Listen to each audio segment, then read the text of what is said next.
so last time we stopped here. We did the introduction to web application security issues, and then we said that these are the most common type of web application threats, and there is a this listing or this ranking is from the best resource basically for web application security, which is called OWASP. OWASP, yes. It's a very exhaustive type of documentation about web application security. So as I told you, we will focus on the two first type of vulnerability, injection and cross-site scripting, which are the very common. I think most of you are familiar, know what is these, but it is, even though it is essential to cover them in this course, since we are doing basically overview, or we are focusing on the most important topics, so we cannot skip these. So we start by the injection. And injection, when we say injection, there are several types of injection. We have OS command injection, we have SQL injection, LW injection. The most common one is SQL injection. Okay, so this is the one we will cover. Who knows very well SQL injection? Very well. So you know what it is. Yeah. Okay, so today we'll go a little bit further. So we will review what it consists of, and then we will cover some advanced topics. So SQL injection, basically the idea is simple. You have let's say an authentication interface, okay, on some website, and then you need to write the let's say email web mail service. You type in your username, here your password, and then you click on OK, and your credentials will be checked. So, according to you, how the credentials will be checked here? Checking. So basically, all the credentials are stored somewhere in a database. Okay, they are not stored in files or the typical way. They are, since the number might be very large, they are stored in a database. So when you click on this, basically the system will craft a query. Okay, and then it will execute the query on the server. Okay, and that query will be something like this: select start from the table, which would be something like users, where username.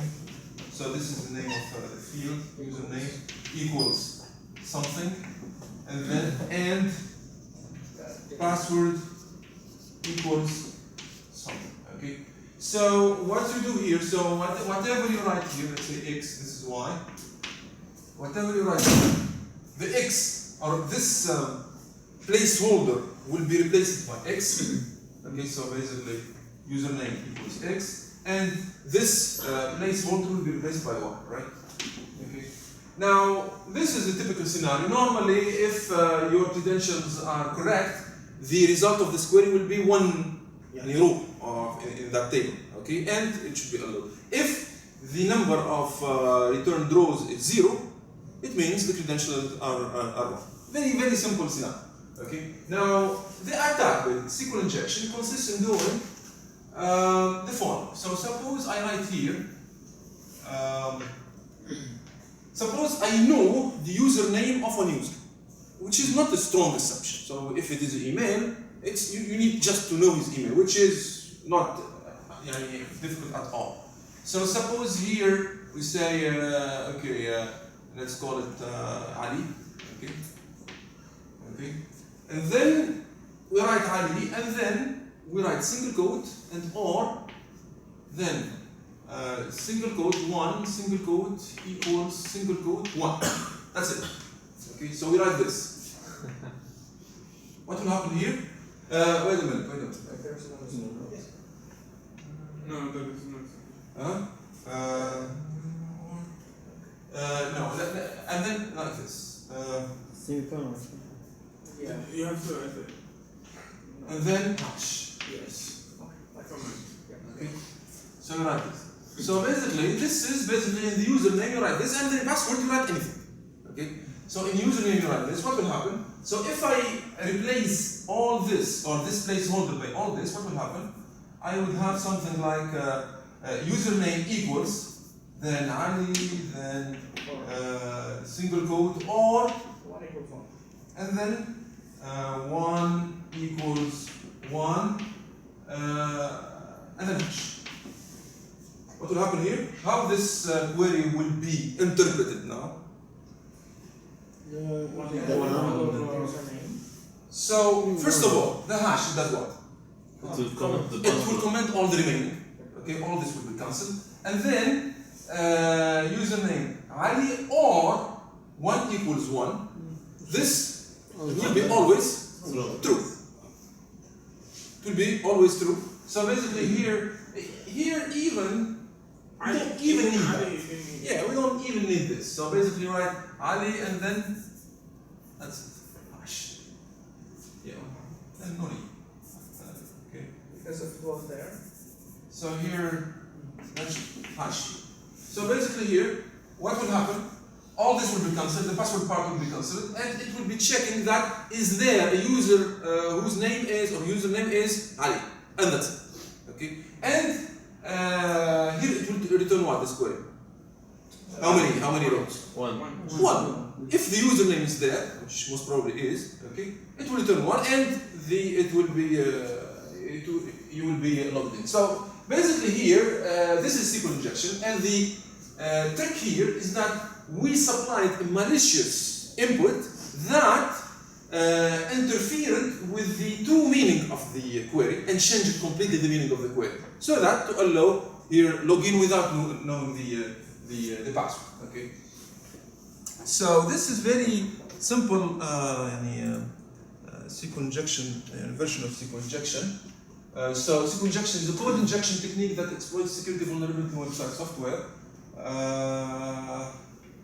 So this is what we can do with successful SQL injection. Successful SQL injection is what can read sensitive data, modify database data, execute administration operations, recover the content of a given file, issue comments to the operating system. So if you find a flaw in some web application, you can do plenty of things. Okay.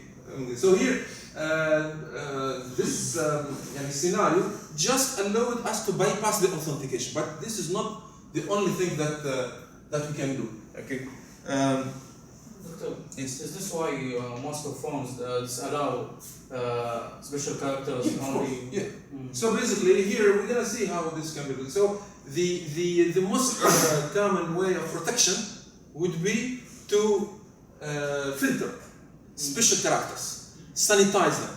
Filtering, basically, you need to if you find single quote, if you find hash, if you find the keyword select, if you find any keyword used in SQL queries, okay, you need to filter them.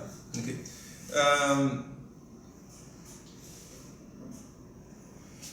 So let's do it here. So I have here a website which is vulnerable to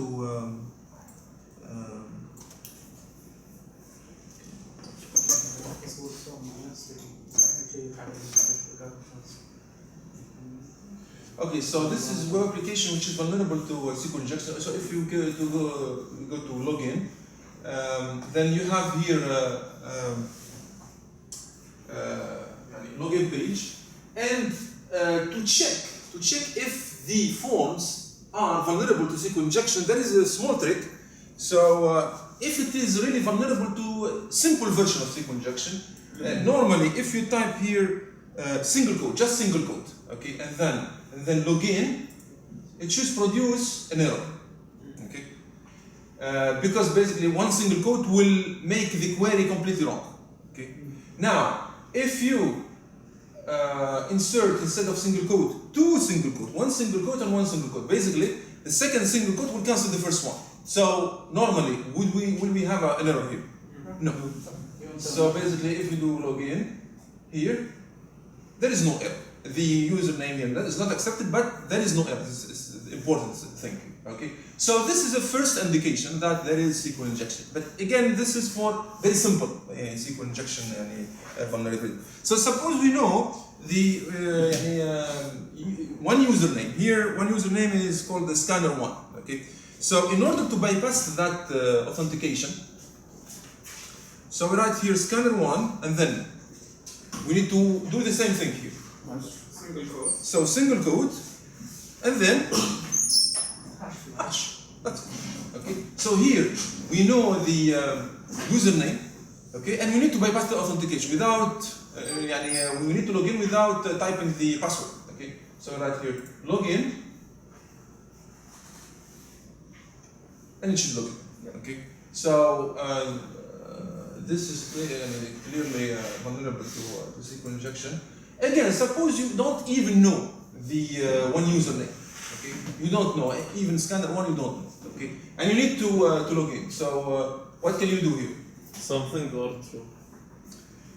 Yeah. So basically here we can write basically single quote, then Or true. or something true. 1 equals 1, then hash.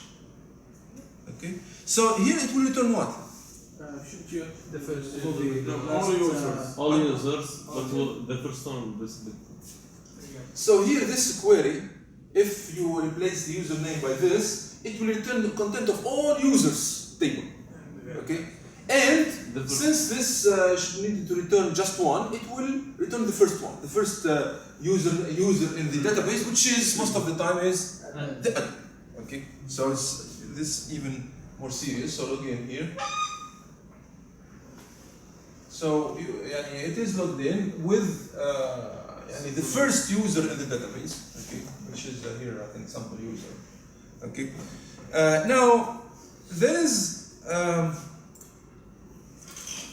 so here what we can do basically is just bypassing the login. What if I want to execute another query? So I will use the vulnerability to not bypass the authentication. Not only that, I need to execute another query. Okay, so here, so if you have a query, how can you join another query next to it? With which keyword in SQL? Huh? Which one? Union. Union. The union keyword. So you have a select, a query, then if you want another query, you just join them with union, and the result will be basically what? What is the result of a query union another query? Select union another select. Combination. Yes, like So basically, both results will be merged, okay, and you will have the full result. But in order to add or join another query with union, there is some restrictions. So basically here, all this we saw it. Yeah, the union. Yeah, here, see here, select author title year from books where publisher equals 1. Okay, this is the query, the first query. Now, instead of supplying just Wiley as the publisher, we can, if we inject inside Wiley, I inject Wiley then single quote, then union, select, so here union to join another query, select username, password, UID from users. So here I will display the content of the users table, resulting in the following query. But here it is only possible, here see, I am joining this query and this query. I am querying from the books table and from the users table. Okay. Now this can only be successful if they have basically the result of the first query and the result of the second query should have the same number of fields and of the same types. Yeah, same number and same type. Okay. Now, so here this is the result of the union of two queries. This is the result of the first query. This is the result of the second query. Okay. So here we have two problems. The first one. So these are the two restrictions. The results of the two queries must contain the same number of columns, which have the same compatible data types, appearing in the same order. So same number, same type. The other thing, if you need to add another query, you need to know the name of the table of the database, right? Okay, you need to have some information about the name of the table, name of the fields, etc. Okay, so the attacker needs to know the name of the database table that he wants to target and the name of its relevant columns. Okay, now for the first problem, let's start by the type of the columns. The type of the columns, we can solve it easily. Basically, we use the null. Null is like a star, so it will be compatible with any type. You just type select null, and it will fit any type. This is for the type. For the number, how? Because if you even this, this select here. Do you know how many columns are fetched from the table? You don't know the query, so you don't know how many.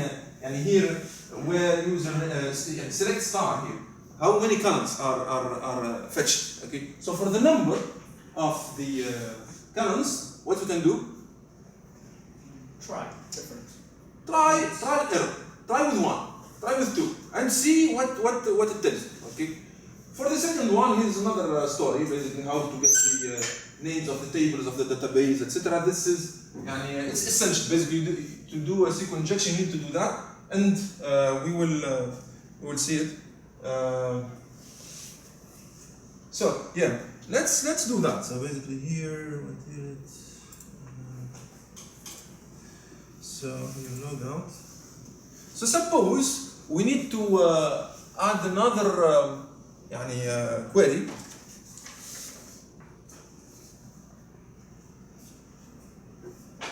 So log in here. Okay. So suppose here, what I will do, I will just join another query with union. Okay. So here I will write scanner 1, then union,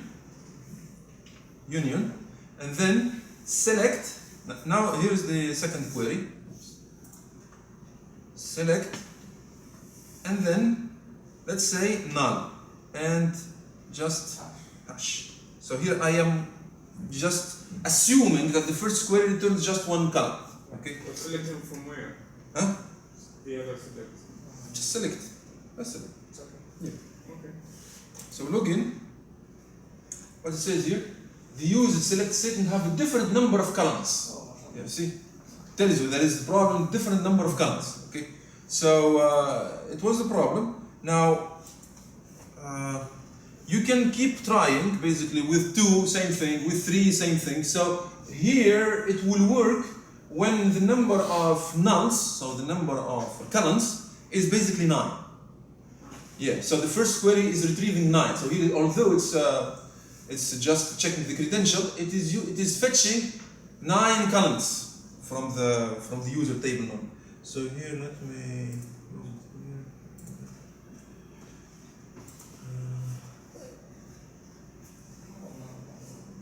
Yeah, this one.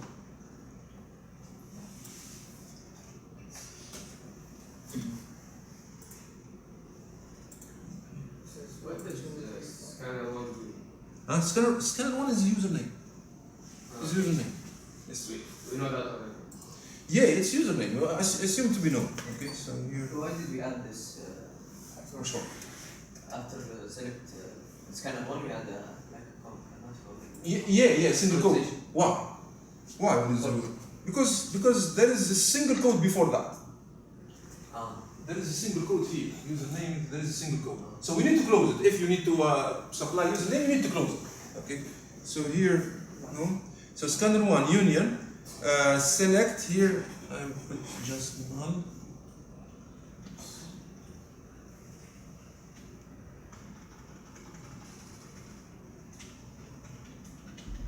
So here we have select null 1, 2, 3. Anyway. The last null. Yeah, null, and then hash, right? Yeah, start the version we want. So here, if we do login, normally it should work. Yes, it looks. So basically, here what happened? Here I executed the first query, of course, scanner 1, and then I executed the second one. So both of them executed. Okay, but the second one is select null, it does nothing. Okay, but it executes. Okay. Now here is let's do something useful. Okay, so here I should have stored this. Okay. So let's use the second query to retrieve some useful information. Okay, so here basically I will null, and then hash, and then null. Okay, scanner1 union select, and I will do this. So see what it does here. Select, and then I will select, basically this will return the version of the database. So I am getting some useful information. Here, I think it's MySQL database, and we don't know either it is version 4 or version 5. So I will write this query, okay, second query, to retrieve that version of the database. So here, I supplied this version, and then how many nulls? 8 nulls. So it should work. So if I do login here, But what if the first value was not compatible with version type? Check the explicit. yeah, you can put it in the right place. So here,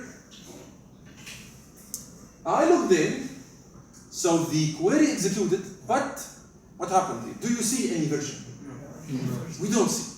Okay. So the problem here is that the query executed on the server, but we don't see the result. You don't see the result. Okay. And this is common. Basically, if even you have a query and that query executed, you will not see the result of that query list here. Very rare to find this. Okay. So the query executed, there is SQL injection, but how to retrieve the result? And how to retrieve the result? It's a big topic. Okay. And one type of SQL injection that allows you to retrieve the result or to try to get the result step by step is called blind SQL injection. So in blind SQL injection, I will just quickly show you what it means. So here login.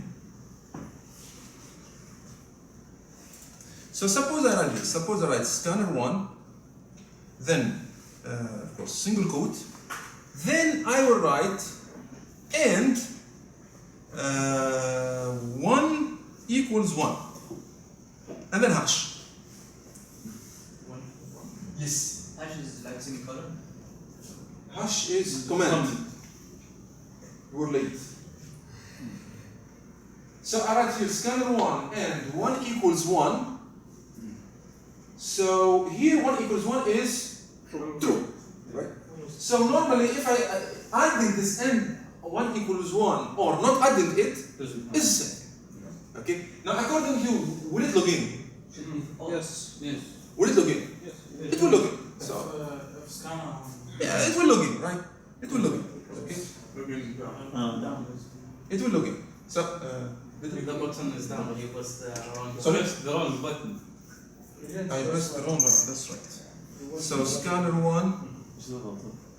Single quote 1 equals 1 and then hash and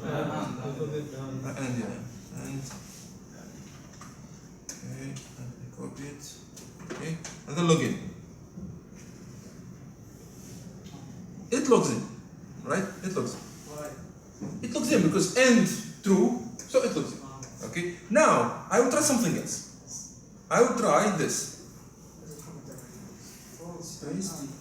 So and 1 equals 2. Will it log in? Of course not. Will it log in? You have to cut the numbers, I think. Huh? You have to cut the No, numbers. no. I don't need to look at anything. So here I type in scanner1 and 1 equals 2, and here 1 equals 2 is false. Yani anything and false, it will give you false. So basically if I log in here, As if you're right. Wrong button. Wrong button. Yes. enter, okay? Now see, this mechanism allowed us to check if the condition we added after the end is true or false. Okay? By the fact that we logged in or we didn't log in, we had an information about that condition. Is it true or false? So we can use that to extract any information. Example here. Version. The version. So basically here, I would write here substring version, string version, basically 1. So basically substring version 1 it will return 1. The first digit. The first character of the version string. I will check if this is, I told you, we are not sure, is it 4 or 5? So I will write here equal 4 and then hash. Just copy the construction so we can. Huh? Yeah. So here, scalar 1 and substring, I take the version, the first character of the version, and I will check it if it is 4 or not. So if it is 4, I will log in. Yes. If it is not 4, I will not be able to log in. Okay. So basically here, I will copy it and then log in. It didn't log in. So it is not 4. So it's not 4. Now if I really do the same thing with 5, so here 5, log in, it logs in. So basically this allowed us to check if the version of the database has that particular number.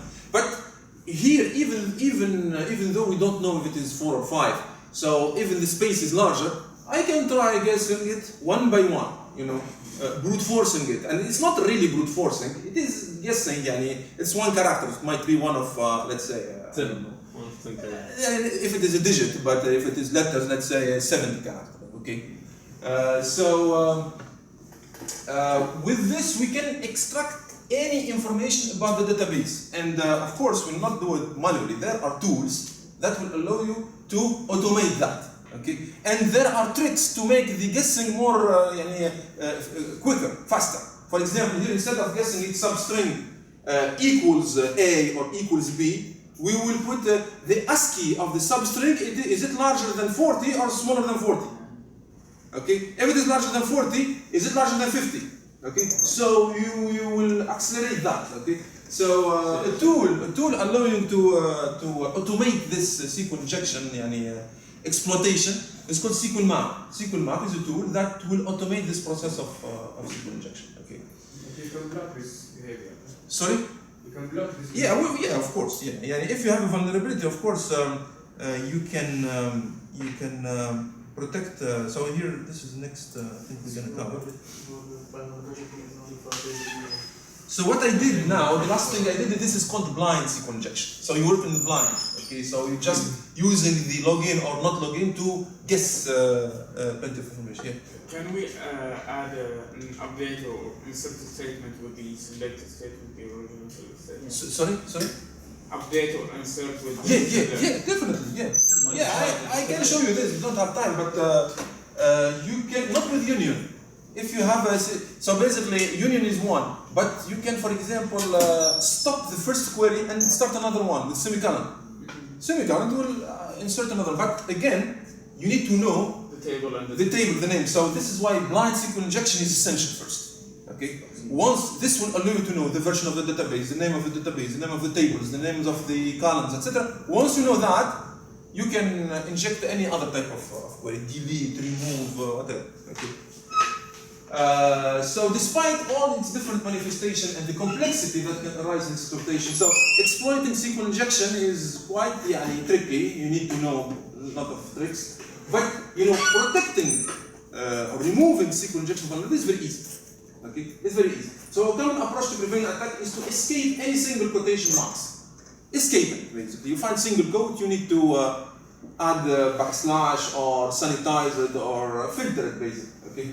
So, but this approach fails in at least two situations. So, if you just filter single quotes, there are two situations where that filtering will not help. Which is if numeric user supplied data is being embedded into SQL queries, if the SQL injection point is not a string, here it's string, right? It's a string. This is why we need single quote. But if it is a number, we don't need single quote. Okay. And in second order SQL injection attacks, this will not cover it. So yeah, this is an example of a vulnerable query.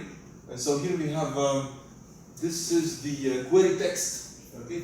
Then we have the parameter name. So here what we do here, we just do query text and then what is it?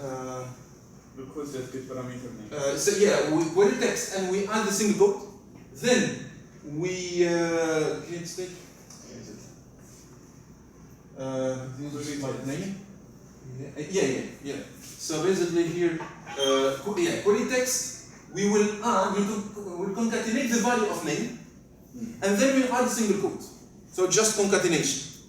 This is a vulnerable manipulation. If you use this, it will be vulnerable. Your application will be vulnerable to SQL injection. Okay. So how to protect against SQL injection? A couple of tricks. Validate all input. So all input should not contain single quote, should not contain select, any SQL terminology.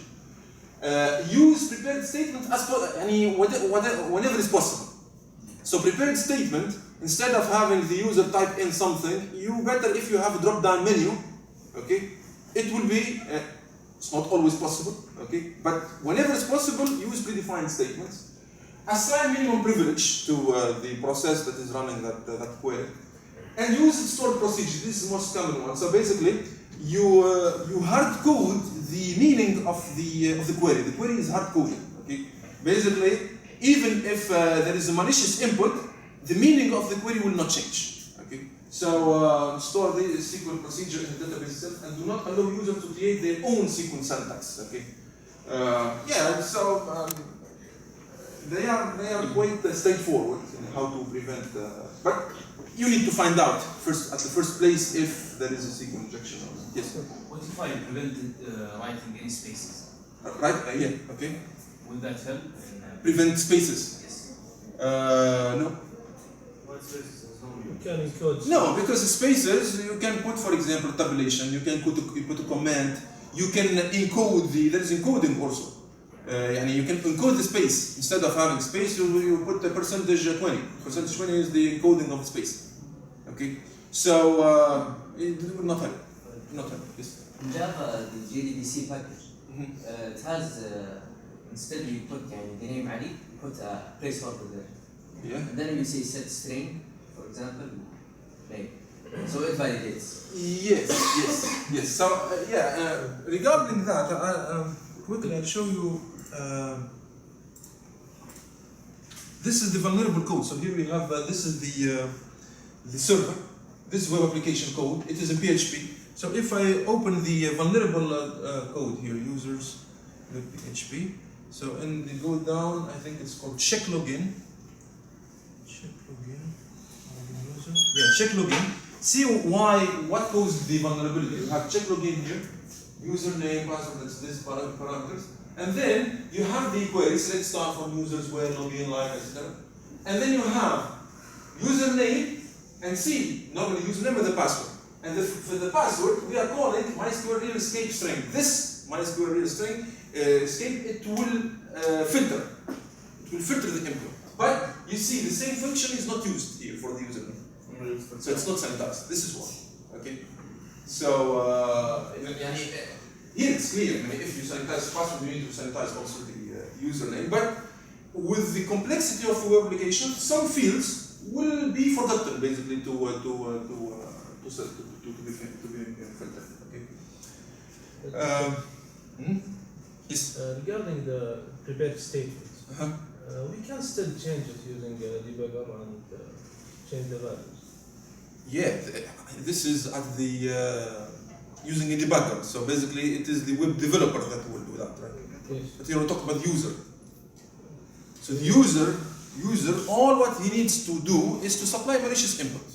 Okay, so he cannot. I mean, we can change the values of the drop down this. If you, it depends. So you can change them, but if they are checked at the server side.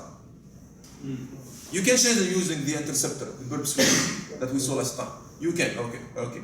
But what if they are checked at the server side? Yeah. Okay. Sir, Yes. now we can see that SQL injection is very, the attack is very weak. We can easily prevent it. Yeah, we can easily, yeah. Okay, now most websites these days are developed using platforms. So most probably all websites are Are what? immune to See, as I told you, if you are aware of the of the problem, okay? If you are aware, it will be easy to protect. Okay? But if you have a large web application and you have hundreds and thousands of data input, entry points, okay?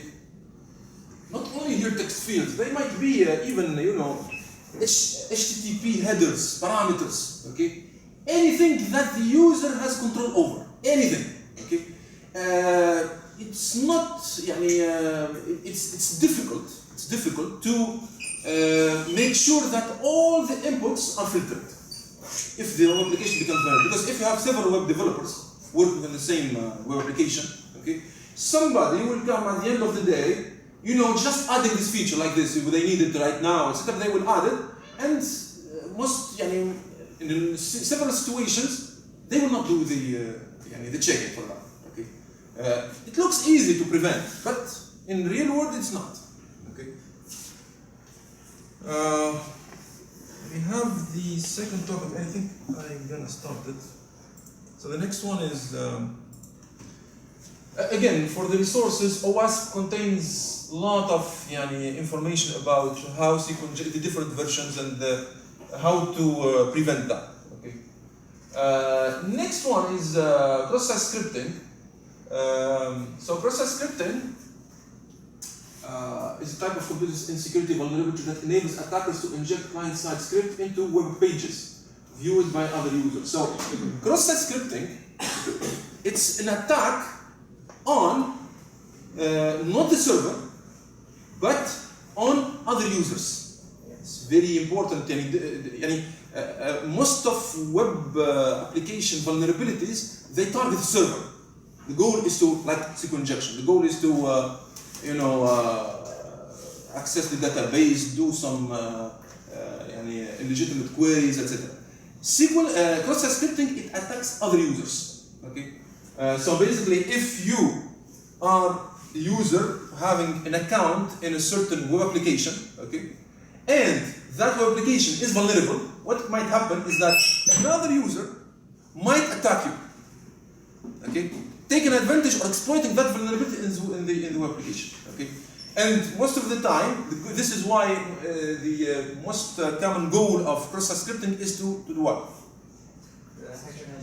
Yeah, steal the session of someone else. So basically, hijack the sessions of somebody else. This is because the goal is to attack other users. Okay, so quick.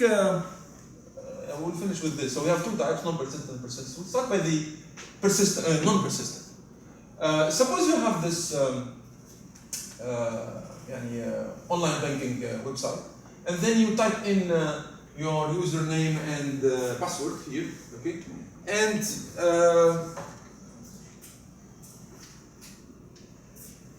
so here the typical scenario is that when you send the username and the password, there will be a session created for that account, right? And a session created, it means there will be, how we identify sessions? With some session token, cookie. The cookie is a value that will be set for the session so that you don't write the password and username each time you send any request to the server. Okay. So basically, what will happen here? There will be a session created on the server for that user, and then a cookie will be associated with that user. Okay. And then basically in the HTTP response, you have a set cookie header, and then you have the cookie value. This is the cookie value. Cookie value is the random value that should be difficult to guess. Okay, difficult to guess and secret. For example, it should not be sent in clear text. It should be encrypted all the time. Okay. Now this is the cookie, and the cookie now is somewhere in the web browser of the user. And now suppose that same in all subsequent requests you will have the cookie value. Okay. To avoid authenticating, re-authenticating stuff. Now, we have an attacker here. So the attacker, if he can see that cookie value, he can hijack the session. Okay. So the session cookie should be protected if somebody knows that cookie value, he will steal the session of the. He will not know the password, but he will hijack this. He will be logged in with that in that session. Okay. Yeah. So suppose, now scripting. The scripting issue. Suppose you go to a website and that website has a script in the code. Okay. You have a script. Okay. So that script is what? It's code. It's a program. That script will be executed where? On the client. Okay. So basically, the script will come back and will be executed here. Now suppose you go to a malicious website, and the malicious website will send you some malicious script. The browser, will it execute? If you, by your own feet, went to a malicious website, and that malicious website contained a script, most probably a malicious script, will that script execute here? Yes. It will execute. Because you clicked on that link, so everything in there will be executed. Now, since that cookie value is in the same browser, and that malicious script is executing also in the same browser, will that script access the cookie value, data value? Will it access? Huh? No. So basically here, this is the point. You have a browser, you have two tabs open. One with your bank account, okay? And the other is some malicious torrent website or whatever, okay? Okay? Then that torrent website sent you a script. That script is malicious and it will try to access the cookie value of your banking account. Will it be able? It shouldn't be. It should not. It is not. It cannot. It cannot. Why? Because we have very important security mechanism in all web browsers. It's called the same origin policy. Same origin policy. Basically, all the data of some website will be put in a certain box and will be accessed by only scripts coming from that website. If you have a script or code or whatever, any resource coming from another website, another domain, it will not have access to that to the other domain. So this is called the same origin policy. Very important security mechanism in any web browser. Okay, because this is essential. Okay, if you don't have this, really in trouble. Okay. Yes. Cannot a script act as a user of the system? Oh. It can access it, but it will be confined here. It cannot access anything outside. Okay. Unless you have vulnerabilities. Okay. Now, so let's stop here. So basically, XSS vulnerability is a vulnerability that allows that allows to access that cookie which is protected here. Steal that.